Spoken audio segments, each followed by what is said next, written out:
চলে যাব এখান থেকে, কেউ থাকবে না। যিনি থাকার উনিই যখন থাকেন নাই, কারো কাছে মালাকুল মউত অনুমতি নিয়ে আসে নাই, আসবে না।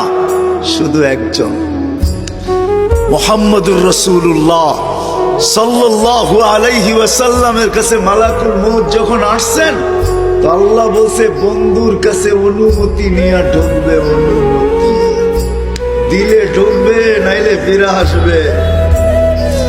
বন্ধু আমার, খবরদার অনুমতি ছাড়া যায় গর্জায় ঢুকা যাবে না।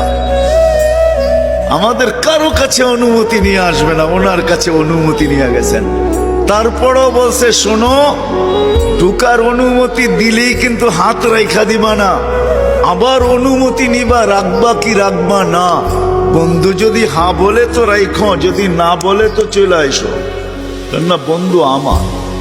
কার বন্ধু? হ্যাঁ, কার বন্ধু? হাবিবুল্লাহ।